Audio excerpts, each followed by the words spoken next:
بسم اللہ الرحمن الرحیم۔ السلام علیکم، ویلکم ٹو مہم کہانی۔ اگر آپ نیو ہیں تو چینل کو سبسکرائب ضرور کر دیجئے، ناول کو لائک ضرور کر دیا کیجئے۔ چلتے ہیں ناول کی طرف۔ مان گانا یا مان اس کو دیکھ کر مسکرایا۔ ہاں گانا گٹار بتا دو، میرا ملازم لے آئے گا تمہارے کمرے سے۔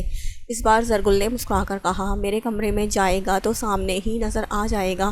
یمان نے کہا تو زرگل نے اپنے ملازم کو اشارہ کیا تو وہ یمان کے کمرے میں گیا اور وہاں سے گٹار اٹھا لایا۔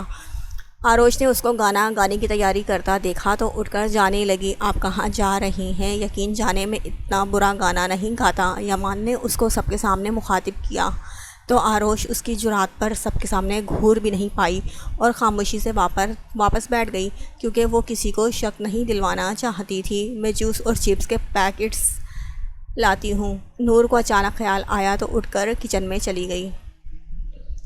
اس کے جانے کے بعد سب اپنی جگہ سے کھڑے ہو گئے تھے۔ یمان نے ایک مسکراتی نظر آروش پہ ڈالی اور گانا شروع کیا۔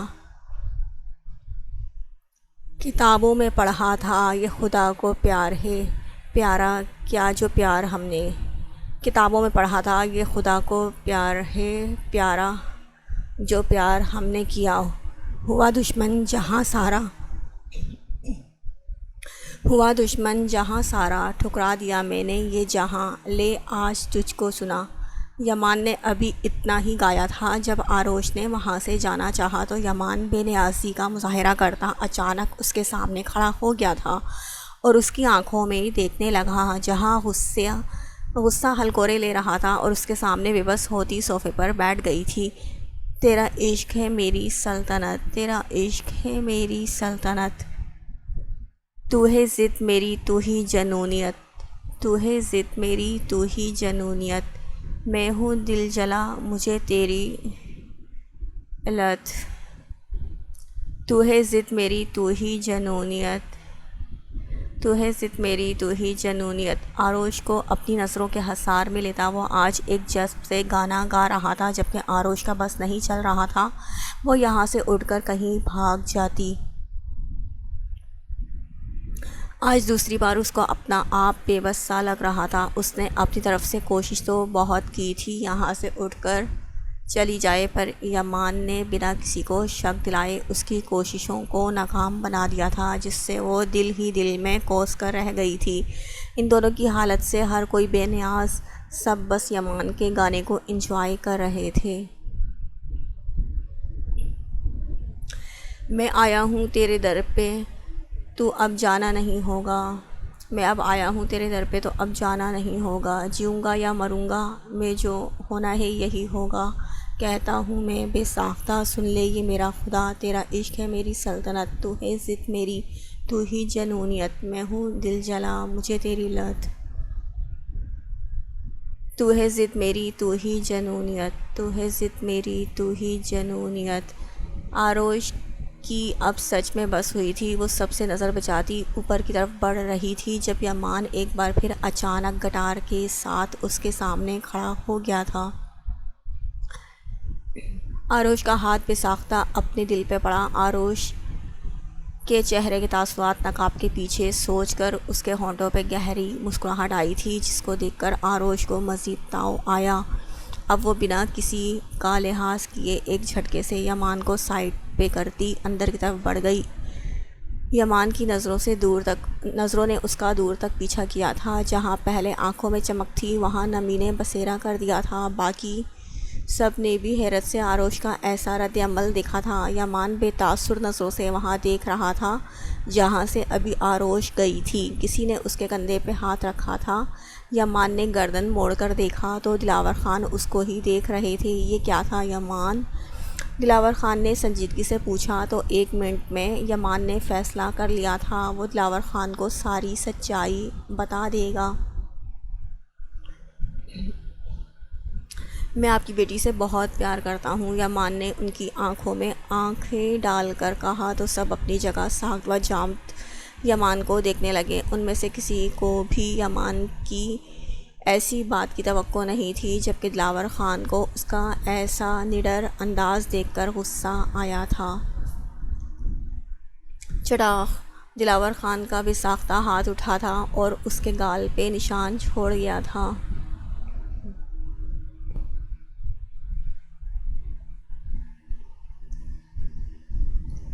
یمان یمان یمان اٹھو،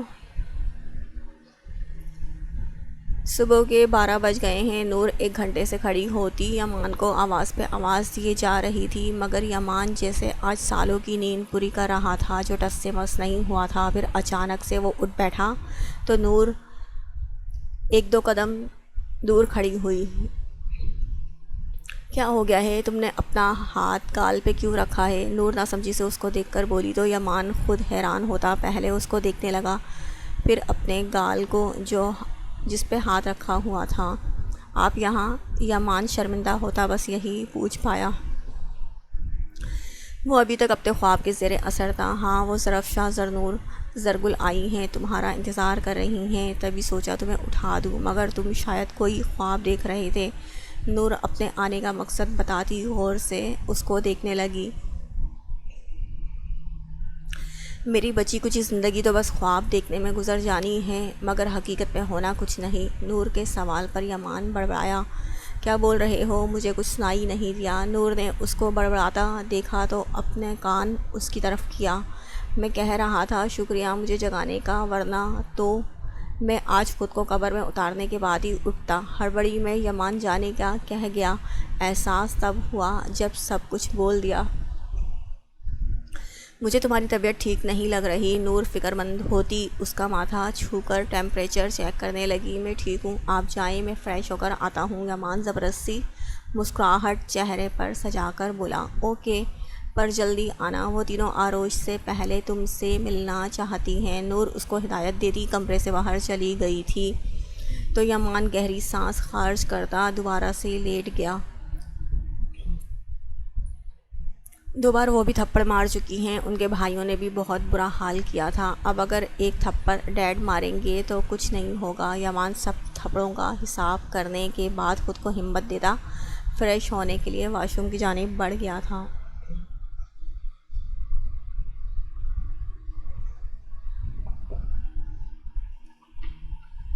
مان کیسے ہو؟ یمان تیار ہوتا باہر آیا تو ظرف زرنور زرگل اس سے مل کر پوچھنے لگی۔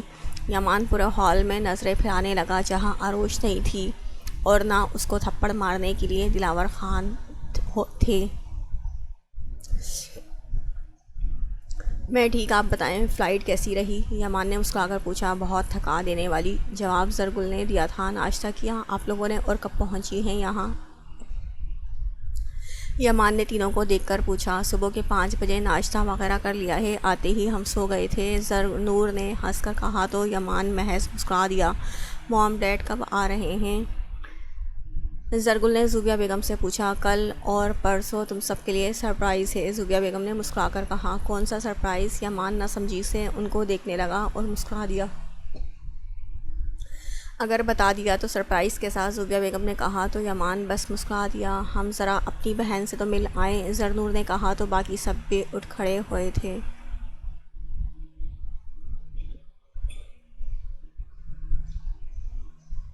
تم سے ملنے کا بہت اشتیاق تھا، جب سے پتہ چلا تم یہاں آ چکی ہو پھر تو ہم بے صبرے ہو گئے تھے پاکستان آنے کے لیے، زرگل نے مسکرا کر آروش سے کہا جو حیرت سے ان سب کو دیکھ رہی تھی۔ ان تینوں کا نور نے تعارف کروا دیا تھا، مگر آروش کی حیرانگی ختم ہونے کا نام نہیں لے رہی تھی۔ کہاں اس کو حویلی میں اپنی اکلوتی بیٹی ہونے پہ فخر ہوتا تھا اور اب یہاں بن مانگے بیٹھے بٹھائے اچانک سے اللہ نے اس کو 4 بہنوں سے نواز دیا تھا۔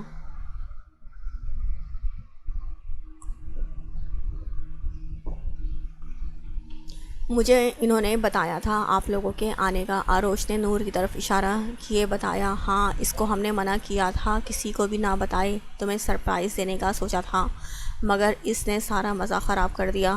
زرنور ہلکا سا تھپڑ نور کو مار کر بولی تو وہ ان کی نوک جھونک پہ مسکرا پڑی۔ آروش بی بی گاؤں سے آپ کے لیے کچھ سامان آیا ہے، وہ سب آپس میں بیٹھے ہوئے تھے جب رشیدہ نے اس کو بتایا۔ گاؤں سے، گاؤں لفظ پہ آروش کا دل خوشی سے اچھل پڑا تھا۔ جی، رشیدہ نے بھی اتنا ہی کہا تھا جب رشیدہ نے ابھی اتنا ہی کہا تھا جب آروش بنا پیروں میں چپل پہنے باہر کو بھاگی۔ ظرفشاں، زرنور، زرگل اور نور حیرت سے اس کو بھاگتے دیکھنے لگیں۔ اتنی خوشی تو ہم سے ملنے پہ بھی نہیں ہوئی تھی جو گاؤں کے سامان کا سن کر اس کے چہرے پہ آئی ہے، زرگل منہ بنا کر بولی تھی۔ آروش نے اپنی زندگی کا ایک حصہ گاؤں میں گزارا ہے تو اس کے نام پہ خوشی تو ہوگی، ایک فطری عمل ہے، ہمیں اس کو سمجھنا چاہیے۔ ہم چاہے رشتے میں اس کی بہنیں ہیں مگر اصل رشتہ تو اس کا کسی اور کے ساتھ جڑا ہے۔ یوں سمجھو ہم اس کے اپنے ہو کر بھی غیر ہیں جبکہ وہ غیر ہو کر بھی اس کے اپنے ہیں۔ ہم سے آروش کا بس خون کا رشتہ ہے جبکہ گاؤں والوں کے ساتھ احساس اور محبت کا گہرا رشتہ ہے۔ جو 20 سے 25 سال اس نے وہاں گزارے ہیں یہ کوئی عام بات نہیں۔ زرگل کی بات پہ نور نے ہلکی مسکراہٹ سے کہا، جو بھی پر خونی رشتوں میں کشش ہوتی ہے۔ ظرفشاں نے کہا، آہستہ آہستہ اس کو کشش محسوس ہونے لگے گی اگر ہم اس کو ویسا ہی پیار اور توجہ دیں گے تو۔ نور نے کہا، اچھا ابھی آؤ نیچے چل کر دیکھتے ہیں کیا سامان آیا ہے اس کے لیے۔ زرنور اپنی جگہ سے اٹھ کر ان سب سے بولی، ہاں چلو۔ زرگل فوراً سے بولی، آروش بیٹا یہ سب کیا ہے؟ زوبیہ بیگم حیرت سے آروش کو بولی جو خاصی پرجوش سی بیگ کھول رہی تھی،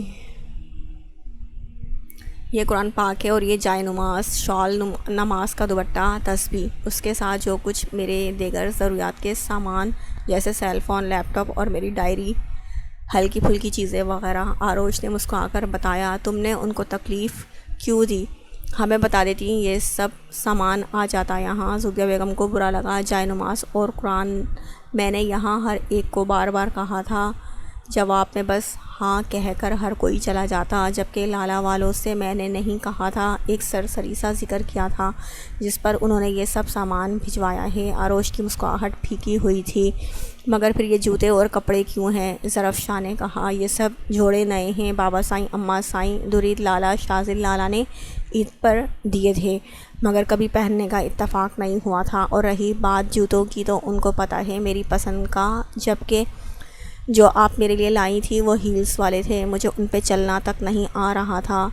ہیئر برش اس لیے انہوں نے بھیجا کیونکہ یہ برش میرا فیوریٹ ہے، میں ہمیشہ اس سے بالوں میں کنگھی کرتی ہوں، جبکہ گفٹس انہوں نے اپنی طرف سے بھیجے ہیں۔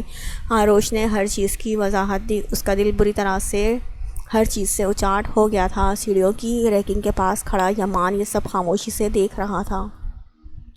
آروش کو اپنے خریدے ہوئے ڈریس میں دیکھ کر اس کے اندر گدگدی ہوئی تھی، مگر اب جب سب نے اس کو کٹہرے میں کھڑا کیا تھا تو یمان بس چپ کھڑا ان کو دیکھ رہا تھا۔ وہ جانتا تھا آروش کو اپنے لیے لڑنا آتا ہے، مگر اس کو تعجب زوبیہ بیگم پر ہو رہا تھا جو اس سے عجیب و غریب قسم کے سوال اور اعتراضات اٹھا رہی تھی۔ اچھا کوئی بات نہیں، تم اندر جاؤ، میں یہ سامان کسی ملازمہ کے ہاتھوں تمہارے کمرے میں بھجواتی ہوں۔ نور نے اس کی توجہ دوسری جانب کی تو وہ بنا کہے اپنے کمرے میں جانے لگی تو یمان اس سے پہلے اپنے کمرے میں چلا گیا تھا۔ تم یہاں کیوں آئے ہو؟ فجر اس کو دیکھ کر حیران ہوئی، جبکہ ارمان ہمیشہ اچانک سے ہی آیا کرتا تھا۔ سلام کا جواب دینا ہر مسلمان پہ فرض ہے۔ ارمان نے جیسے یاد کروایا، وعلیکم السلام، اب بتاؤ کیوں یہاں بار بار ٹپک پڑتے ہو؟ فجر نے گھور کر کہا، میں تو یامین کے لیے آیا تھا، وہ مجھے یاد کر رہا ہوگا۔ ارمان نے اپنے آنے کا مقصد بتایا، وہ تمہیں یاد نہیں کرتا اس لیے تم اس کو اپنا عادی نہیں بناؤ، اس کی عادتیں مت بگاڑو۔ فجر نے سنجیدگی سے کہا، میں کیوں اس کی عادتیں بگاڑنے لگا؟ آپ پلیز اس کو بتائیں میں آیا ہوں۔ ارمان نے اتنا ہی کہا تھا جب یامین خود بھاگتا ہوا اس کے پاس پہنچا۔ السلام علیکم چاچو، یامین ارمان کے پاس کھڑا ہو کر بولا تو فجر نے اس کو گھورا، جبکہ ارمان شرارتی نظروں سے فجر کو دیکھ کر یامین کی گود میں اٹھا کر اس کے گالوں پہ بوسہ دینے لگا۔ یامین اندر جاؤ، فجر یامین کو دیکھ کر بولی، مجھے چاچو کے ساتھ پارک جانا ہے۔ یامین اپنے بازو ارمان کے گلے میں حائل کرتا نہ روٹھے پن سے بولا، چاچو لا حول ولا قوت چیمپئن، میں نے تو تمہیں کتنی بار سمجھایا ہے مجھے ماموں اور چاچو مت بولا کرو بلکہ پارٹنر بولا کرو۔ یامین کے چاچو لفظ پہ ارمان نے اب غور کیا تو جلدی سے یامین کو ٹوک کر بولا، کیونکہ وہ چاچو بولتا یا ماموں ایسے تو وہ یمان کا بھائی بنتا، اسے یہ دونوں نام گوارا نہیں تھے کیونکہ یمان بھی تو فجر کا بھائی تھا۔ اوکے پارٹنر، یامین فرما برداری کے تمام ریکارڈ توڑ کر بولا، مجھے پتہ ہے تم نے آگے چل کر بہت ترقی کرنی ہے۔ ارمان تو واری صدقے ہوا اس کے۔ فجر کبھی ارمان کو گھورتی تو کبھی اپنے بیٹے کو، جنہوں نے اس کو پوری طرح سے نظر انداز کیا ہوا تھا۔ میں بڑا ہو کر ڈاکٹر بنوں گا، پھر ماموں یمان کی بیٹی سے شادی کروں گا۔ یمان کی بات پہ جہاں ارمان کا منہ حیرت سے کھلا تھا، وہیں فجر بھی سٹ پڑائی تھی۔ پہلے ماموں کی شادی تو ہونے دو، جن کی شادی کا دور دور تک کوئی نام تو کیا، بلکہ ہلکا سا نشان بھی نہیں نظر آتا، اور تم نے ابھی سے ان کی بیٹی پہ نظر رکھی ہوئی ہے جو اس دنیا میں آئی ہی نہیں۔ ارمان جھرجھری لے کر بولا تو یامین نے منہ بسورا۔ امی کہتی ہیں اگر میں کوئی شرارت نہیں کروں گا، اچھا بچہ بن کر رہوں گا تو میری دلہن ماموں یمان کی بیٹی ہوگی، اور اس کے بھی بہت پیارے پیارے ڈمپلز ہوں گے۔ یامین کی صاف گوئی فجر کو پہلو بدلنے پہ مجبور کر گئی۔ ارمان اپنی نظریں یامین سے ہٹاتا فجر کو دیکھنے لگا، جو یہاں وہاں دیکھ کر خود کو لاتعلق ظاہر کر رہی تھی۔ میری بات آپ لکھ کے رکھ لیں، یامین کی شادی کی عمر ہو جائے گی، اس کے بعد آپ کے بھائی کی خود کی شادی کا انہیں خیال آئے گا تو کیا یامین ان کی بیٹی سے شادی کرے گا یا گود میں لے کر اڈاپٹ کرے گا؟ ارمان کی بات پہ یامین کا منہ اتر گیا۔ اس کی ساری بات تو سمجھ نہیں آئی تھی، مگر جو آئی اس کا منہ اتر گیا۔ تمہیں تو پارک لے کر جانا تھا یامین کو، فجر نے بات بدلنا چاہی۔ وہ تو ہم جائیں گے، مگر آپ ذرا اس بچے پر رحم کریں۔ ارمان نے جیسے قسم اٹھائی تھی آج فجر کو شرمندہ کرنے کی۔ تمہیں کیا مسئلہ ہے، میرا بھائی ہے اور مرضی جو میں اس سے کہوں، تمہیں کیا پتہ کتنا ناک میں دم کرتا ہے، میرے ایک ہی اس کی دکھتی رگ ہے۔ فجر اپنی خجالت مٹانے کی غرض سے بولی، بڑا افسوس ہوا جان کر تم نے ساری عمر کنوارا رہنا ہے۔ ارمان رحم بھری نظروں سے یامین کو دیکھ کر بولا تو اس نے ہونٹ باہر نکال کر رونی شکل بنائی۔ انسان کی شکل اچھی نہ ہو تو کوئی بات ہی اچھی کر لے، اور یہ تم کیا میرے بیٹے کو پٹی پڑھا رہے ہو؟ فجر طنزیہ لہجے میں کہتی، آخر میں سخت لہجے میں بول پڑی، پٹی تو آپ پڑھا رہی ہیں، خیر we are getting late, good bye. ارمان ہاتھ میں پہنی گھڑی میں وقت دیکھ کر اس کو بولا، یمان کا اسسٹنٹ ہو تبھی لحاظ کر رہی ہوں، فجر نے جتایا تھا۔ جی شکر ہے کسی کے لیے تو لحاظ کیا، ارمان منہ بسور کر کہتا، گیٹ ابور کر گیا تھا۔ آپ کو آروش سے ایک مرتبہ بات کر لینی چاہیے۔ رات کے پہر کلثوم بیگم نے شہباز شاہ سے کہا، جن کی آنکھوں سے نیند کوسوں دور تھی۔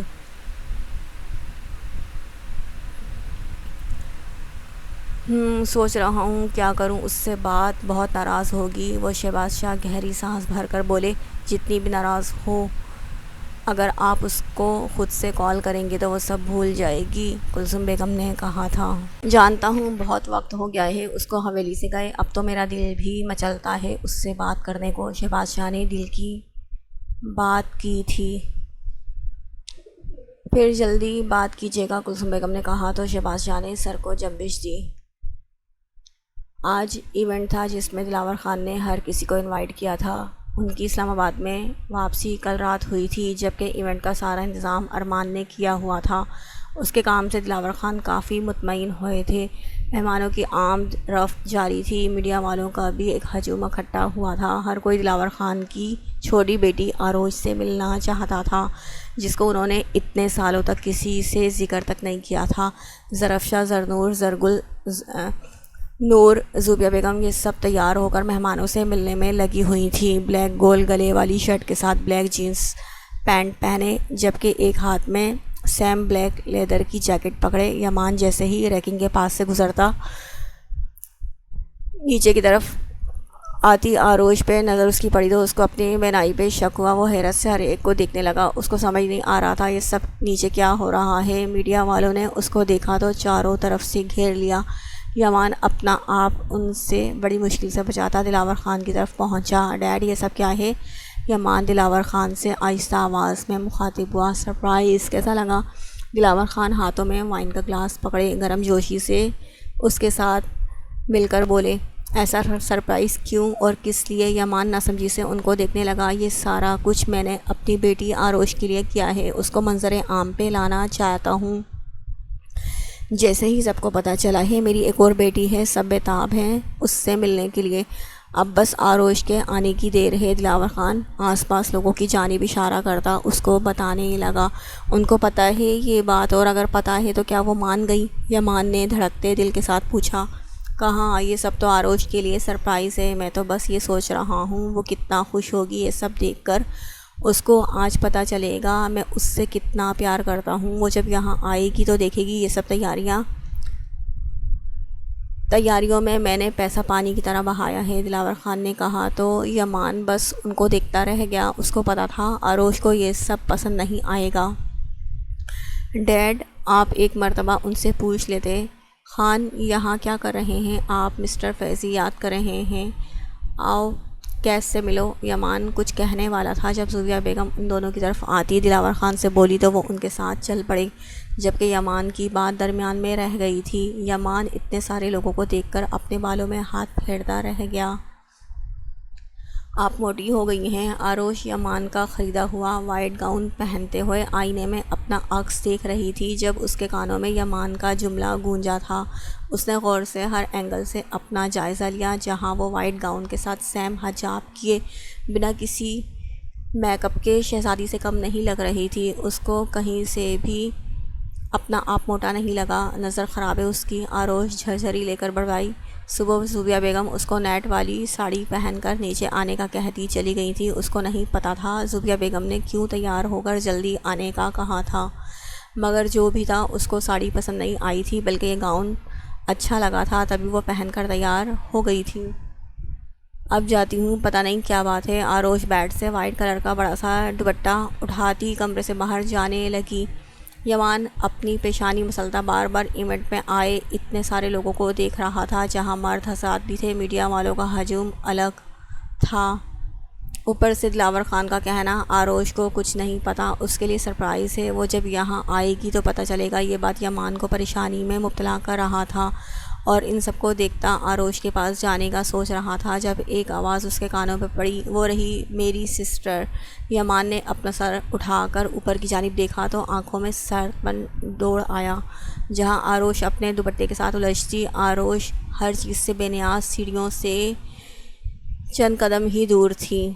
اس سے پہلے کوئی اور مرد اس کو دیکھتا یا میڈیا والے اپنے کیمرے کا رخ اس کی جانب کرتے، یمان سب کچھ فراموش کیے اس کی طرف بھاگنے لگا تو سب حیرت اور تعجب سے یمان کو دیکھنے لگے۔ آروش کی نظر اپنی طرف بھاگ کر آتے یمان پہ پڑی تو اس کے چلنے کی رفتار مدھم ہوئی تھی۔ وہ ناسمجھی سے یمان کو دیکھ رہی تھی، اس کو سمجھ نہیں آ رہا تھا اشاروں کناروں سے وہ کیا بات اس کو باور کروا رہا تھا۔ جائیں یہاں سے۔ یمان تیز قدموں سے اس تک بھاگ کر آتا کہنے لگا تو آروش بس اس کا چہرہ تکنے لگی جو ڈھال بن کر اس کے سامنے کھڑا ہو گیا تھا۔ آروش اس کے پیچھے دیکھنے والی تھی جب یمان نے بے ساختہ اس کے گال پہ ہاتھ رکھ کر وہاں دیکھنے سے باز رکھا تھا۔ آپ کو میری بات سمجھ نہیں آ رہی؟ میں نے کہا اندر جائیں۔ یمان کا پہلی بار اس سے بات کرتے ہوئے لہجہ سخت ہو گیا تھا، جس کو محسوس کیا آروش کو بھی پہلی بار اس سے ڈر لگنے لگا تھا۔ ٹھیک اسی وقت ہال میں موجود سب لوگوں کی چہمہ گوئیاں تیز ہو گئی تھیں، جس کو سن کر آروش کو جیسے سارا کچھ سمجھ آ گیا تھا۔ آروش اپنے چہرے پہ نقاب کرتی اپنے قدم واپسی کی جانب لیتی جلدی سے، جو کمرہ اس کو سمجھ آیا وہ اسی میں چلی گئی تھی۔ آروش کے جانے کے بعد یمان کی جیسے سانس بحال ہوئی۔ اس نے پلٹ کر نیچے ہال میں دیکھا جہاں سب خاموش سے ہو گئے تھے۔ ہر ایک کی آنکھوں میں سوال تھا، کوئی آپس میں چہمہ گوئیاں کر رہا تھا تو کوئی اپنے سے اندازہ لگا رہا تھا، جبکہ میڈیا والوں کو یہ تھا انہوں نے کیوں ایک بھی تصویر ٹھیک سے کیچ نہیں کی۔ سوری ٹو سے گائز، مگر ایونٹ کا اختتام ہو گیا ہے۔ آپ لوگ یہاں آئے اس کے لیے بہت بہت شکریہ، پر اب آپ جا سکتے ہیں۔ یمان سب پہ ایک نظر ڈالتا تیز آواز میں بولا تو زوبیہ بیگم، دلاور خان، ہر کوئی ساخت سا یمان کو دیکھنے لگا جو ان کو پوری طرح سے نظر انداز کیے ہوئے تھا۔ یمان یہ سب کیا کہہ رہے ہو؟ دلاور خان نے اس کو ٹوکا۔ ارمان، باہر کا گیٹ پوری طرح سے کھلوا دو تاکہ کسی کو جانے میں کوئی دقت نہ ہو۔ یمان فی الحال دلاور خان کی بات نظر انداز کرتا ان سے بولا تو لوگ باتیں بناتے باری باری چلتے جا رہے تھے۔ ظرف شاہ زرگل نے انہیں روکنا چاہا مگر بے سود۔ کیا ہو گیا ہے تمہیں یمان؟ اندازہ ہے تمہیں کتنی انسلٹ ہوئی ہے تمہاری اس حرکت کی وجہ سے۔ باہر میڈیا والے جانے کیا بکواس کر رہے ہوں گے ہمارے بارے میں۔ سب کے جانے کے بعد دلاور خان نے یمان کو جھڑکا۔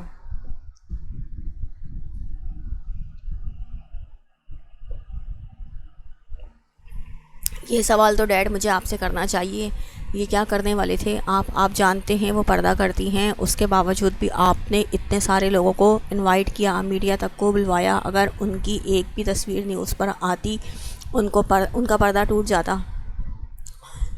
یمان نے سب کو افسوس کرتی نظروں سے دیکھ کر کہا، پردہ واٹ پردہ؟ آج کل کے زمانے میں ایسا کچھ نہیں ہوتا، اسپیشلی وہاں جہاں ہم موو آن کرتے ہیں۔ ہماری سوسائٹی میں ایسی چیزوں کو جاہلیت کا نام دیا جاتا ہے۔ زوبیہ بیگم یمان کی بات پہ بولی، ہمیں ہمارے زمانے کی سوچ سے نہیں اپنے دین کی نظر سے سوچنا چاہیے۔ یمان نے سنجیدگی سے کہا، دیکھو یمان، آج تم مجھے بہت ڈس اپوائنٹ کر رہے ہو۔ لوگ کیا کہیں گے؟ دلاور خان جس کی فلمیں سینما میں دھوم مچاتی ہیں، جو خوبصورت اور مشہور ماڈلز کو کاسٹ کرتا ہے، وہ خود کی بیٹی کو یوں چھپانا چاہتا ہے۔ دلاور خان نے افسوس سے یمان کو دیکھ کر کہا، آپ زمانے کے بارے میں اور اس زمانے میں رہنے والوں کی سوچ اور باتوں کا خیال اپنے دماغ سے نکال کر یہ سوچیں آپ کی بیٹی کیا سوچے گی۔ آپ ان کو اپنے اعتماد میں لینے کے بجائے خود سے دور کر رہے ہیں۔ یمان نے ان کو سمجھانا چاہا، آروش سے تو میں بات کرتی ہوں، وہ کیوں یہ ضد باندھ بیٹھی ہے؟ زوبیہ بیگم اتنا کہتی سیڑھیوں کی جانب جانے لگی تو وہ چاروں بھی اپنی ماں کے پیچھے گئیں، جبکہ یمان اور دلاور ہال میں موجود تھے۔